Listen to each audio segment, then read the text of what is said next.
Hello and welcome to another Tactical Corner. Today we look at the tactics, the game, Necrons versus Drukhari in this cool sit back and me talk about stuff. So prepare to get better at your game and let's dive right in to this Tactical Corner.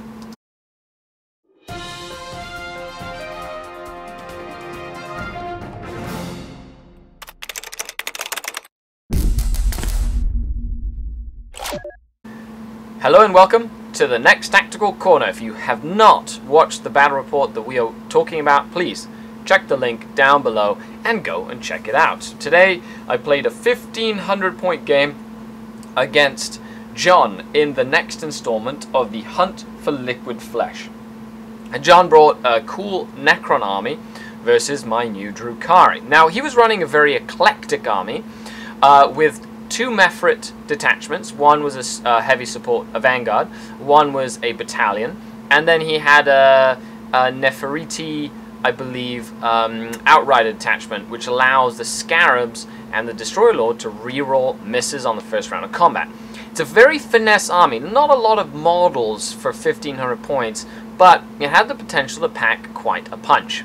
Now, I was running a very eclectic list. 3 patrols in a Drukhari detachment, so 3 detachments, Cabal, Witch Cult, and Coven. Prophets of Flesh, Black Heart Cabal, and the Red Grief, with a unit of 9 jet bikes and some Hellions. This is essentially a very cool, friendly, sort of gaming list for the Drukhari. So, I ended up going first, and I really pushed hard up one of the flanks. Now, in our last Tactical Corner, I talked about how I really like turning any deployment style into a hammer and anvil deployment to create space and have a lot more room to maneuver. So I was pushing, essentially doing the same thing. He had kept a few things in tactical reserves, namely some Scarabs that were going to deep strike. So I needed to use as many units as possible to hold the backfield.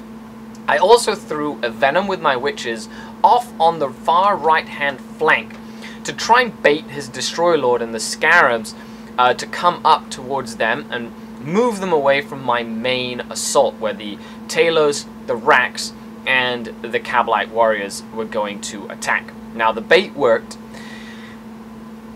Haywire Blasters became very valuable against his quantum shielding tanks because of their mortal wounds and not really doing damage. It was very easy for me to take out his heavier tanks with the Haywire Blasters, so I highly recommend them to go up against Necrons. Now, he had put most of his force in a building very close to my deployment zone. Since we were playing table quarters, it didn't take me that long to push up into his lines. And once my Succubus got stuck in, I was able to really tie down his units.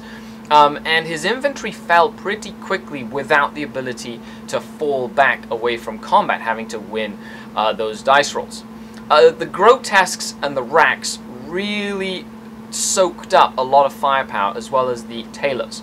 They were the brunt of the attack, and even though it was my small characters, my Cabalite Warriors, my Witches that won me the game in the end, it was the Raks and the Grotesques and the Talos that soaked up all that Tesla firepower, all that Gor's firepower, and really prevented him from bringing all his weapons to bear on the lighter part of my army.